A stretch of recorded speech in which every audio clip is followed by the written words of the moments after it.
o sexto episódio da série Astrologia e Psicologia. Então, no episódio de hoje, a gente vai falar sobre a Vênus, a fase edipiana e o impacto disso nas relações afetivas.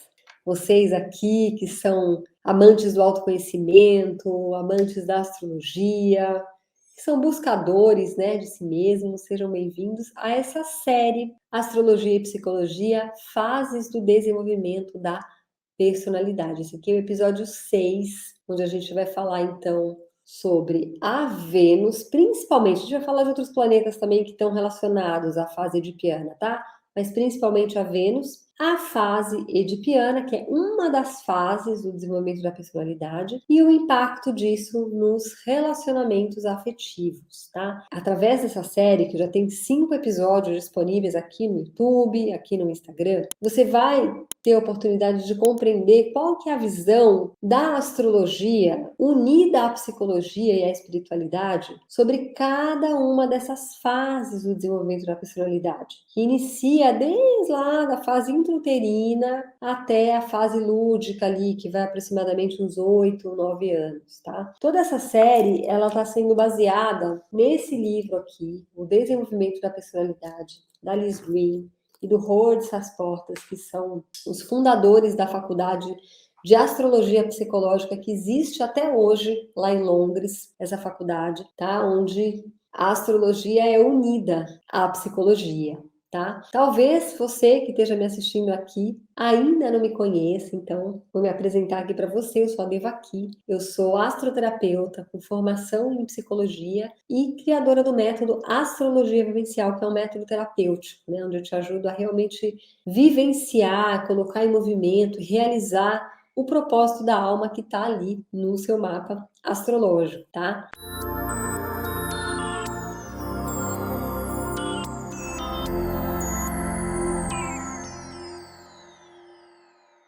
Então, importante vocês entenderem que toda essa visão, tá, que eu vou trazer aqui sobre essa fase, a gente vai falar aqui então sobre Vênus, sobre a fase edipiana, sobre o desenvolvimento da personalidade dentro dessa fase. É importante vocês entenderem que dentro da visão da astrologia, quando unida à psicologia e à espiritualidade, é um pouco diferente da visão apenas psicológica, tá? Inclusive, esse foi o tema da abertura da série, né? Primeiro episódio da série, eu nem entrei muito no tema das fases, eu entrei nesse tema, para vocês poderem entender, porque esse tema ele permeia todas as fases que eu venho apresentando aqui. Mas, de qualquer jeito, em cada episódio eu estou retomando essa ideia, tá? Mas vale muito a pena, quem não assistiu, assistir, que o primeiro episódio é sobre destino ou acaso, né? Que é um tema bem intrigante, né? E aí também já falei sobre a fase intrauterina, a fase oral, a fase anal. E agora, então, vamos entrar na fase edipiana. Eu vou, sim, falar novamente da diferença. Depois que eu apresentar a fase, e todas as correlações com o mapa astrológico, o impacto disso na sua vida hoje, vou falar dessa diferença, que é muito importante que vocês entendam, porque isso aqui muda todo o jogo, né? Muda toda a visão de como você olha para a sua história, quando você olha sob a perspectiva espiritual para a sua história, né? Que às vezes a psicologia ela não entra nesse campo, né? A psicologia mais tradicional, ela fica ali no campo ainda do causa e efeito, né? Mas não tem esse olhar transpessoal, esse olhar espiritual, que é o que a astrologia, quando unida à psicologia e à espiritualidade, traz. Isso muda realmente, ressignifica a sua forma de olhar para a sua história, a sua forma de olhar para essas fases todas do desenvolvimento. Então, se você que está aqui me assistindo tem problema de relacionamento, sempre que sente que você sempre está fazendo escolhas, escolhendo pessoas que não estão disponíveis afetivamente, está sempre se envolvendo em triângulo afetivo, né? Se você tem dificuldade em encontrar aquele parceiro ideal, né, dentro do que você, né, entende como ideal, você vai ter muitos entendimentos aqui hoje nesse episódio, quando a gente for falar, né? Você vai entender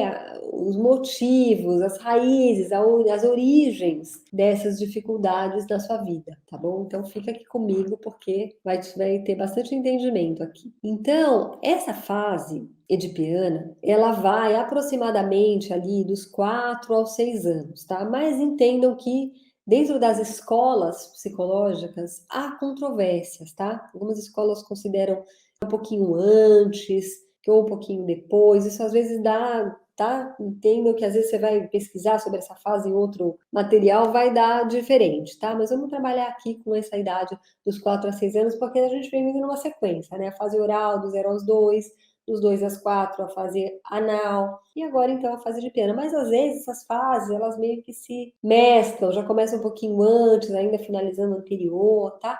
Mas didaticamente, normalmente, é entre os 4 e os 6 anos aproximadamente, tá? Então essa é a período da fase edipiana. Nessa fase, a gente está construindo as nossas conclusões sobre o nosso valor, né? Por isso que a Vênus ela é muito forte nessa fase, tá? Porque a Vênus ela diz respeito ao nosso valor, mas não é só ela que se constela, tá? Ela é a principal, mas outros também, tá? E principalmente o sentido do valor relacionado à nossa beleza, ao nosso senso estético, ao quão atraentes a gente se sente para o outro, o que a gente gosta, o que nos atrai no outro, tudo isso está sendo ativado nessa fase edipiana, que é a fase que vai dos 4 aos 7 anos. Por quê? Porque nessa fase, o que está sendo ativado é a nossa percepção das diferenças entre masculino e feminino. A gente começa a entender que existe o pai, a mãe, o homem, a mulher, o menino, a menina, e a nossa contraparte, ou seja, se você é mulher, a sua contraparte masculina está sendo ativada. E se você é um menino, a sua contraparte feminina está sendo ativada. E você projeta isso no progenitor do sexo oposto. Então, a menina projeta no pai, o menino projeta na mãe.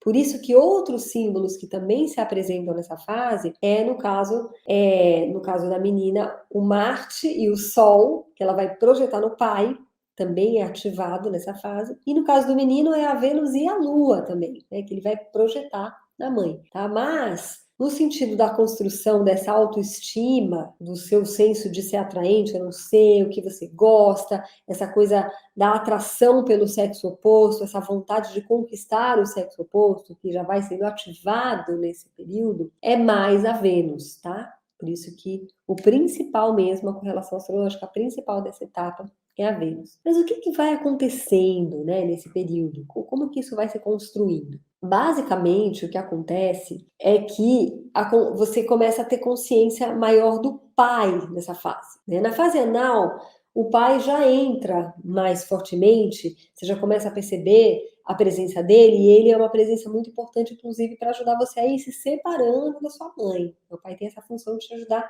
nessa separação. Então, ele já vai aparecendo. Mas aqui, na fase edipiana, você começa a perceber essa triangulação, né? Então você percebe que o pai e a mãe eles formam um casal e você é o filho ali no meio e você começa a ter desejo. Se você é menino, o desejo geralmente é mais pela mãe, isso pode variar também, né? Pode sentir desejo pelo pai, também isso acontece, mas pela mãe, ou desejo, se a menina sente desejo pelo pai. Só que aí o que acontece? Você sente essa atração porque, na verdade, é a sua contraparte masculina ou feminina que está sendo ativada no mais profundo.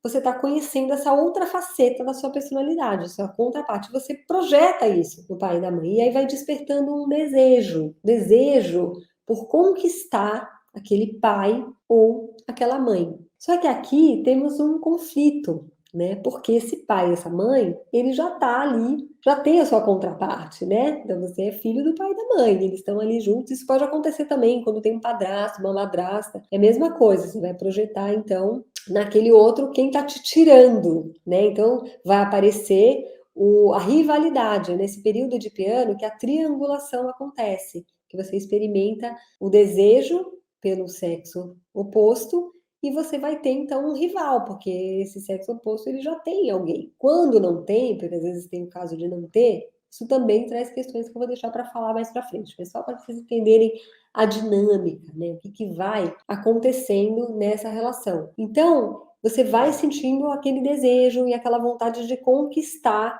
aquela mãe, de conquistar aquele pai. Por isso que é aqui que vai se construindo esse senso do quão atraente eu sou para o outro, né? Então, será que a minha mãe vai gostar de mim? Será que meu pai vai gostar de mim? Então, você está sendo validado ou não pelo seu pai, pela sua mãe? Aí vai se construindo esse senso de ser atraente ou não. E aqui exige uma habilidade enorme dos pais para lidar com isso, porque você não pode rejeitar o desejo desse filho, dessa filha na sua direção, porque isso vai gerar uma insegurança gigante.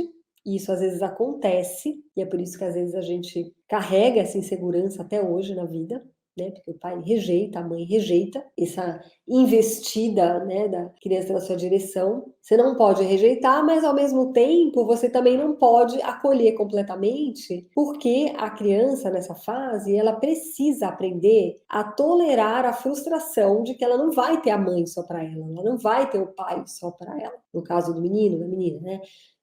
Se for, é sempre o sexo oposto, na maioria das vezes. Às vezes não também, tá? Pode acontecer. Mas de qualquer forma, é o momento que é preciso que você experimente essa frustração, mas com amor, né? Você entende que não é para você entende que não dá porque o seu pai já tem a sua mãe ou que a sua mãe já tem o seu pai. Você entende isso, mas isso não pode ser vindo de uma forma tão forte que arrase a sua autoestima, entendeu? Então, por isso que é muito delicado. Essa é uma fase muito delicada, que os pais têm que ter muita habilidade para lidar com isso. E é aqui que muitas vezes a coisa embola, né? Então, eu vou falar do que pode acontecer nessa fase, que talvez vocês entendam muitos dramas de relacionamento que vocês carregam até hoje, né?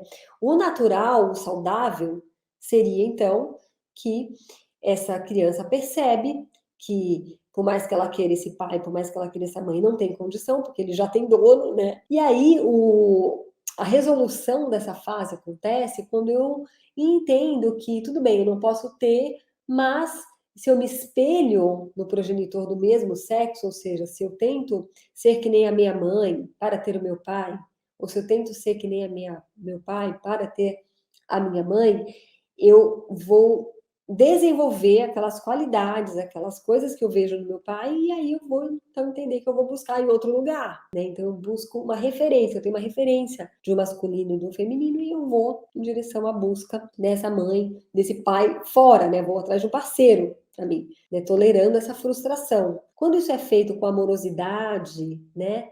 A criança se desenvolve, né? Ela sai desse envolvimento, ela entende, ela vai elaborando isso dentro dela, que não tem condições, mas ela, em vez de brigar, de rivalizar com o pai, ela tenta ser que nem ele, ou rivalizar com a mãe, ela tenta ser que nem ela, e ela se desenvolve com uma autoestima preservada. O que acontece muitas vezes é que, às vezes, o próprio relacionamento do pai e da mãe não está tão bom. E aí, esse pai ou essa mãe, ele compra a projeção do filho. Isso é muito delicado quando acontece, né? Porque às vezes o pai coloca mesmo a menina num lugar superior ao da mãe, né? Compra aquela paixão, assume aquele lugar, né, do homem, e aí a menina sente internamente, ela tem uma sensação de vitória, porque, nossa, consegui superar minha mãe, meu pai me prefere do que a minha mãe. Entendam que sempre no caso oposto também, tá? No caso do menino, ele sente, nossa, superei meu pai, minha mãe tá me preferindo.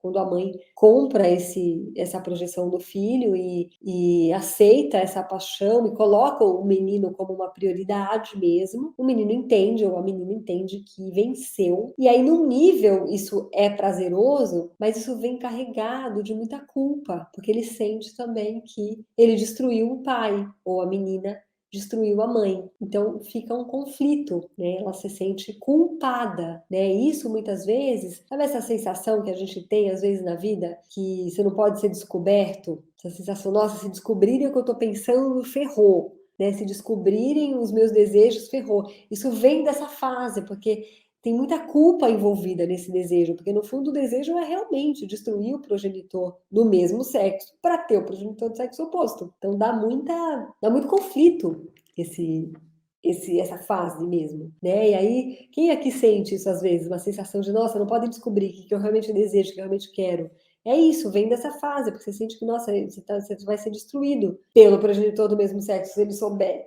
Porque ele é muito maior do que você, ele tem muito mais poder do que você. E se você consegue, se você vence, é essa sensação que às vezes a gente tem de síndrome de impostor, né? Que a gente sente assim, nossa, se descobrirem, né, que realmente eu não tenho condição, porque no fundo você sabe que você é só uma criança, que você não vai ser tão bom como o seu pai pode ser para sua mãe. Você não vai ser tão boa quanto a sua mãe pode ser para o seu pai.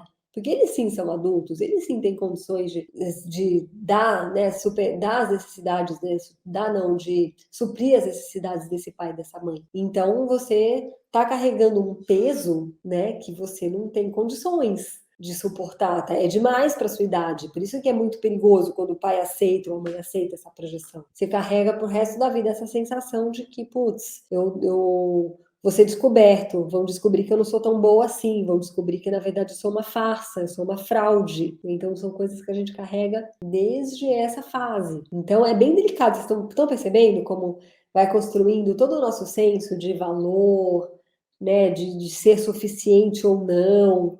Então é muito importante essa frustração que a criança experimenta de perceber que ela não tem condições de conquistar esse pai e essa mãe, mas ela aprende a buscar no lugar certo e ela aprende a desenvolver as habilidades do pai e da mãe, esperar maturar para ter o momento dela ter o parceiro, isso é o que forma uma autoestima saudável. E quando o negócio dá ruim nessa fase, nossa, cria uma série de conflitos que normalmente são esses conflitos que a gente redita na vida adulta, né? Então você fica essa tendência que às vezes a gente tem de ser quem aqui sente que está sempre escolhendo alguém, às vezes que não está à altura, né?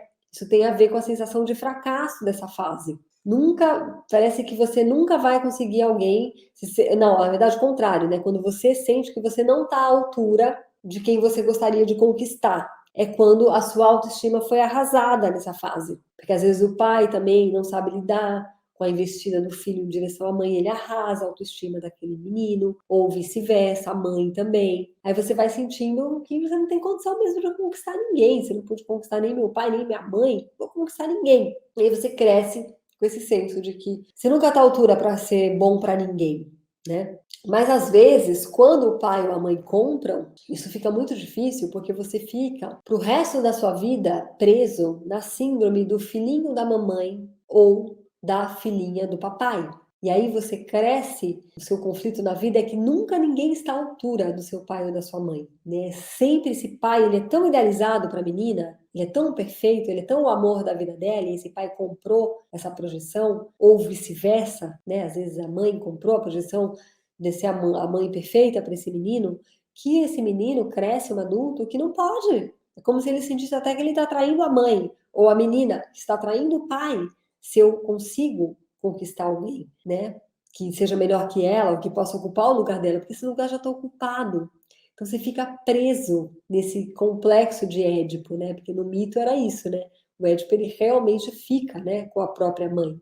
E aí ele mata o próprio pai, né? Por isso que é daí que vem, né, o nome edipiano, né, do complexo de Édipo, dessa história. Que na verdade quando ele ficou com a médica ele nem sabia, né? Tinha uma coisa assim, não lembro exatamente o mito agora, mas é uma história trágica, né, que termina na morte e tal. Mas é isso que acontece. Vocês estão percebendo? Estão conseguindo se ver nesses dramas? Então, eu escolho sempre alguém que está inacessível. Por que eu escolho sempre alguém que nunca está disponível para mim? Porque no fundo eu carrego uma baita culpa do meu desejo. Porque isso não está resolvido, um drama que eu não resolvi nessa fase da minha vida, né? Quando isso fica realmente parado, né? Porque isso eu tô falando quando dá ruim nessa fase da vida. O sintoma para você saber se deu ruim, se deu ruim ou não, é como estão os seus relacionamentos hoje. Então, se você está sempre em triângulo, se você sempre escolhe alguém que não está disponível, ou se você sempre acha que você não está à altura, ou que o outro nunca está à altura, provavelmente você está preso nesse enredo, nesse triângulo entre o seu pai e a sua mãe, que você não resolveu ainda. Você ainda não se libertou dessa triangulação. Enquanto você não resolve esse conflito, sua vida afetiva não abre, ou você fica reeditando esses triângulos nos seus relacionamentos. Essa coisa de sempre atrair alguém, aí a pessoa vai e trai, tem sempre um terceiro, tem sempre um rival, você está sempre rivalizando com alguém. Tem a ver com os dramas nessa fase de Piana, tá?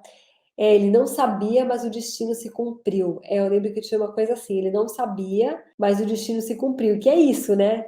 E aí entra no tema, por que que é diferente a abordagem da psicologia, da astrologia, quando ela se une, né? Da psicologia, da astrologia unida à psicologia e da psicologia convencional. Porque, na verdade, todo esse drama, ele já está no seu mapa astrológico. Né? Tem algumas configurações no mapa que mostram essa tendência a ser a filhinha da mamãe, a filhinha do papai, ou o filhinho da mamãe. Eu já vi muitos mapas quando tem o Sol em conjunção com Júpiter, desculpa, Sol em conjunção com a Vênus, de ter essa coisa da menina ser apaixonada pelo pai. E esse pai é tão perfeito que nunca encontra ninguém à altura. E o Sol em conjunção com Júpiter também, tá?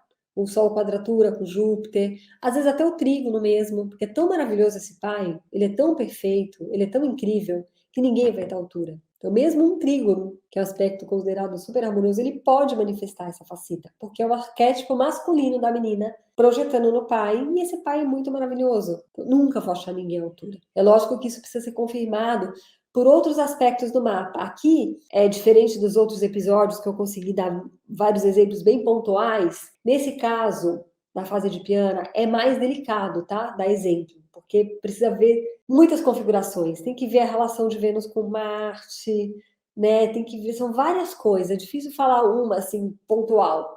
Mas a gente sabe que tem algumas que são clássicas. Então essa é Sol, Vênus.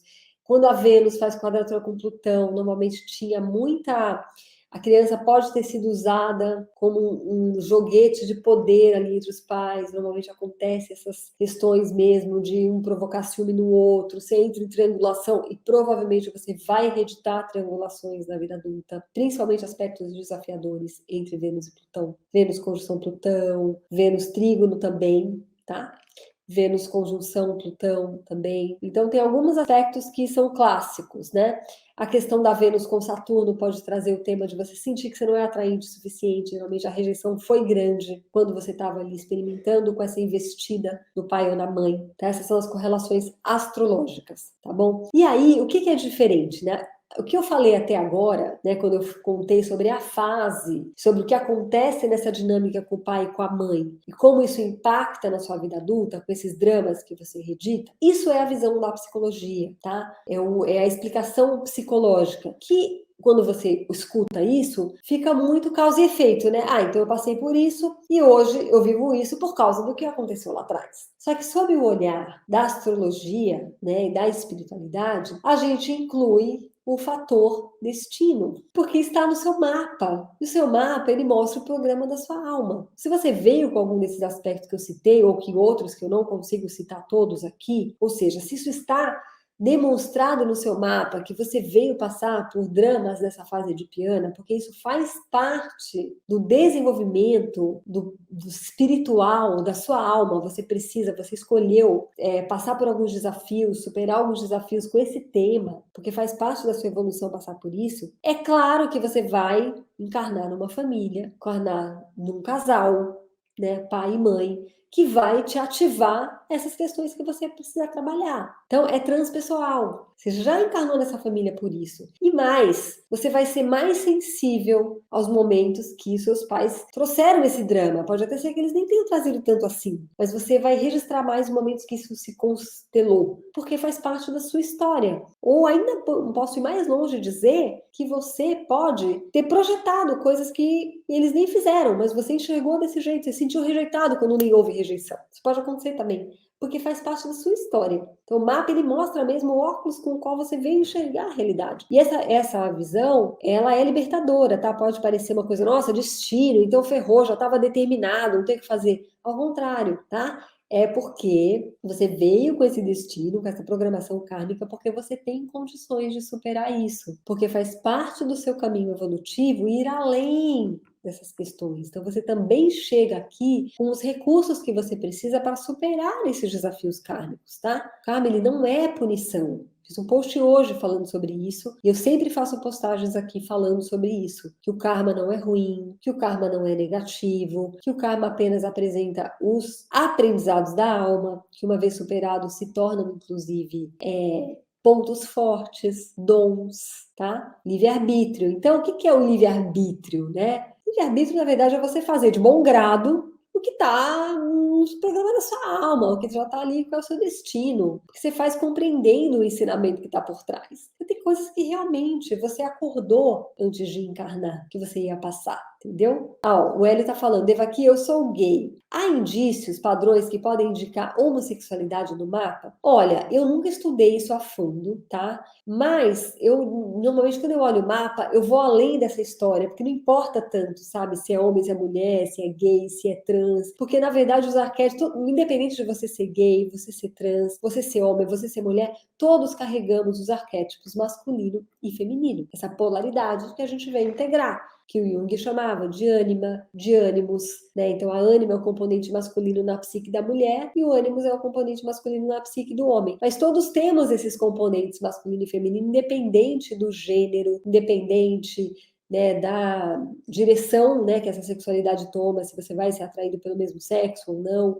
Então o que eu olho sempre são os arquétipos masculino e feminino no mapa, para poder transcender isso e incluir todos, porque todos têm essas questões. Mas eu já vi estudos que dizem que sim, tem como olhar tendências no mapa, mas eu não gosto de ir muito por essa linha, porque eu acho que, não sei se é por aí, sabe? Eu prefiro olhar sobre esse olhar mesmo dos arquétipos masculino e feminino. E quando a gente descobre através dos nossos relacionamentos que o pai não é tão perfeito assim, e os relacionamentos não dão certo justamente porque eles têm o mesmo padrão do pai. Então, aí entra exatamente nisso que eu falei, né? Você já veio através desse pai que te apresentou esses padrões, porque esse padrão ele é kármico. Você nessa encarnação veio superar esse padrão. Então, você já herdou isso desse pai, né? Já constelou dentro do desenvolvimento da sua personalidade esse padrão, porque você já veio trabalhar isso. Então é transpessoal, é espiritual. E por isso que eu falei que ia mudar totalmente a visão de vocês sobre a sua história, quando você olha sobre essa perspectiva. Porque não tem mais lugar para vítima, para falar, nossa, eu sou assim porque é o meu pai,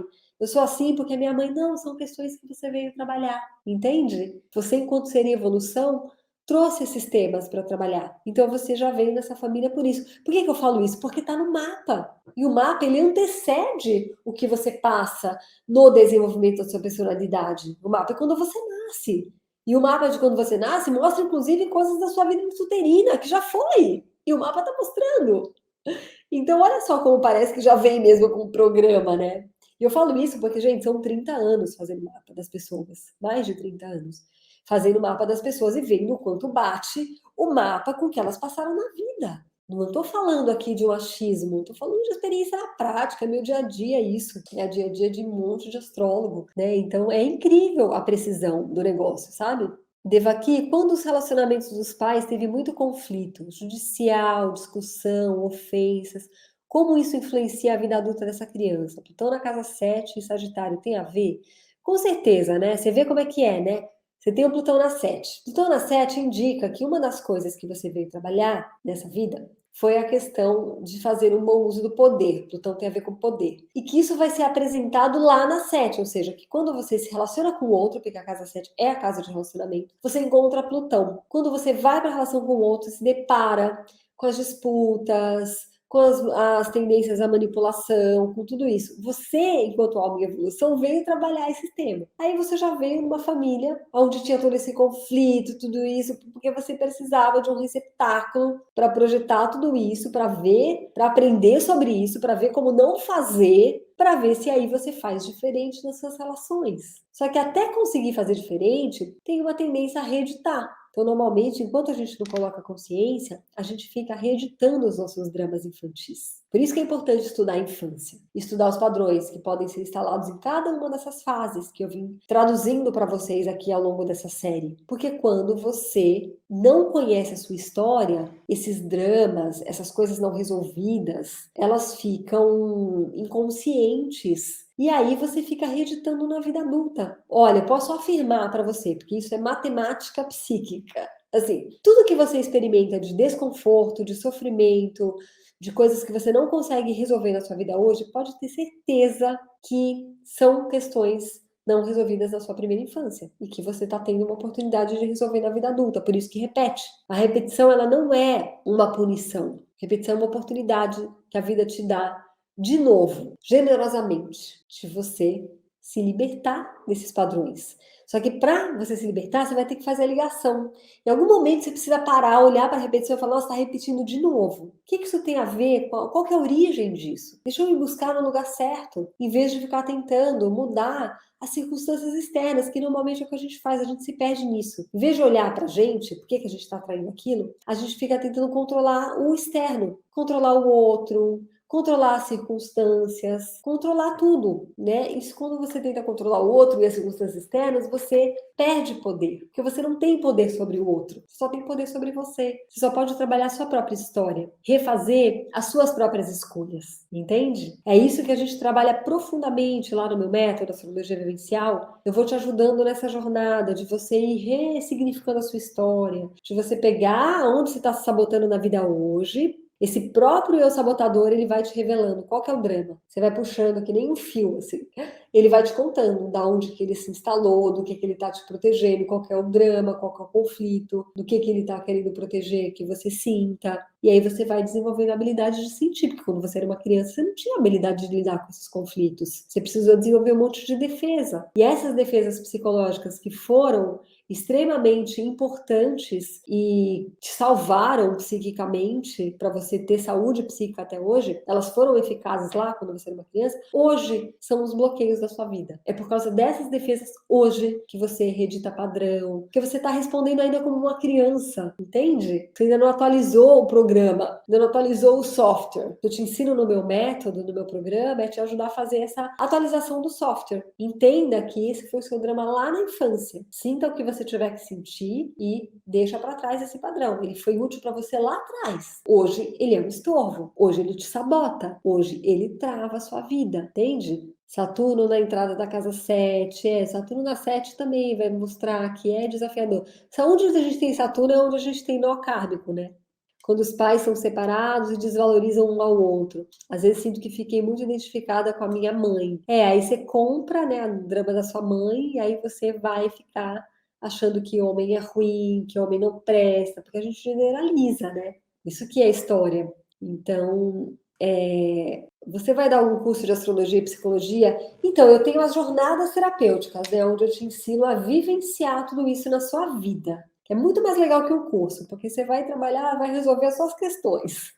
Você vai resolver onde você está enroscado, né? Aí você vai aprendendo a olhar isso no mapa. Então, assim, ele não é um curso, né, de astrologia, mas é uma vivência, é um programa terapêutico para te ajudar mesmo a resolver essas dores. Sabe esses nós que você sente que você está enroscado? Que você não consegue nunca ir além? É isso, né? O programa te ajuda a ir nesses nozinhos e ter ferramenta para desatar. Sombra reprimida, exatamente, é isso. A gente fica reprimindo a nossa sombra, enfiando ela embaixo do tapete e aí a vida não anda. Saturno na casa 10 em Câncer, oposto ao meu Sol, parece que estou engessada profissionalmente. Pois é isso. Onde a gente tem Saturno, gente, é onde a gente tem sensação de insuficiência, de inadequação, onde a gente carrega as nossas maiores inseguranças. E aí a gente precisa fazer esse trabalho, né? Esse tipo de trabalho que eu faço, que é te ajudar a voltar lá atrás, ressignificar, aprender a não acreditar mais nessas vozes que o sabotador fala até hoje, de que você não é suficiente, de que você não é boa, de que você, né? É um trabalho muito profundo mesmo. E com mãe solteira. Então, aí também, né, você vai carregar aquela sensação de que tem um buraco, né? O masculino faltou, né? Aí você vai também talvez carregar uma crença de que não tem homem disponível, de que os homens vão faltar, de que os homens não vão estar. Aí você acaba sempre escolhendo homens que te decepcionam, né? E você acaba sendo aquela super mulher que faz tudo. Você aprendeu isso com a sua mãe, né? Sua mãe foi solteira, ela teve que ser mãe e pai, ela teve que ser Mulher Maravilha, né? Geralmente você vai internalizar esse padrão, que você também tem que ser uma Mulher Maravilha para sobreviver nesse mundo. Geralmente é isso. E aí cria uma crença de que homem é fraco, de que homem é abandonador, de que homem vai embora. Aí você vai atrair homens que confirmem essa crença. Enquanto a gente não ressignifica as nossas crenças, a gente fica reeditando as situações que vão confirmar as nossas crenças. Porque a gente vibra nessa frequência. É muito interessante o poder de cocriação que a gente tem e a gente não usa a nosso favor. A gente está cocriando o tempo todo com as nossas crenças. No meu método, eu vou te ensinando a fazer essa reversão, colocar o poder de cocriação ao seu favor, né? Então, como que você cocria a realidade que você quer para você? Mas para isso, você tem que entender como você está cocriando inconscientemente tudo aquilo que você menos deseja na sua vida. É você que está cocriando. Meu pai me rejeitou, minha mãe ocupou o lugar de afeto e hoje lutando bravamente para sair desse padrão de não ser merecedora para os homens. Exatamente isso. Porque imagina, se seu pai te rejeitou, você internalizou que, né, não vai vir do homem esse amor, vai vir da mulher, né? Então, é uma coisa para ir ressignificando mesmo. E a gente ressignifica quando a gente entra nas nossas dores, né? Quando a gente deixa essas dores no passado. Hoje, com muita terapia, vejo claramente esse padrão e estou na busca de deixar isso ficar lá no passado, exatamente. E para deixar isso no passado, você vai ter que ressentir essas dores. Esse é um grande nozinho que a gente fica preso, às vezes, muito tempo, porque a gente não quer essas dores que são muito profundas. O nosso sistema de defesa é muito bem estruturado para que a gente não sinta essa dor de novo. E aí fica muito inconsciente. Então, por isso que eu gosto das terapias que são mais vivenciais, que vão além só da conversa, onde você entende cognitivamente, onde você entende intelectualmente. Você precisa ressentir essas dores. E para ressentir, você precisa vivenciar. Por isso que no meu método eu te jogo lá na infância de novo. Te levo para reviver essas dores. Porque aí você consegue deixá-las no passado. E as dores que a gente não chorou, as dores que a gente não sentiu, a gente fica carregando elas. É muito importante esse trabalho de reviver as dores. Reviver para deixar elas no passado, tá? Não é reviver para ficar atolado na lama. Quando você revive, você deixa. Aquilo passa. Porque sentimento é isso, ele vem e passa. Mas quando você não sente, você fica segurando. Inclusive, isso fica energeticamente o seu corpo como blocos de energia congelada. Sabe essas tensões crônicas que a gente carrega? Aquela dor que você carrega há anos, aquela tensão nas costas, no ombro, na lombar. São essas coisas, essa energia estagnada, que você em algum momento precisou contrair. Tá tudo ali defendido, tá tudo ali preso. Então esse trabalho de cura, ele precisa deixar fluir essas águas novamente, sabe? É isso que eu vou trabalhando, né? No meu método vivencial eu te ajudo nisso, fazer esse trabalho de cura, muito importante. Então, acho que é isso, gente. Vou encerrar então, convidando vocês a assistir os outros episódios, tá? Que estão incríveis também, né? Os episódios dessa série. Na minha bio, quando você entra aqui na bio, você vai ver lá que tem uns ícones. Tem um ícone que é um livrinho, chama guia. Você clica lá, já tá organizado a série, tá? Série inteira lá, todos os episódios de uma vez só, pra você não ter que ficar procurando aqui no feed, tá bom? E no YouTube tem uma playlist, no YouTube tá até mais fácil, tá bom? E aí eu vou deixar hoje no Stories linkado esse guia também, que tem aqui, a série. Então é isso, gente. Super beijo pra vocês.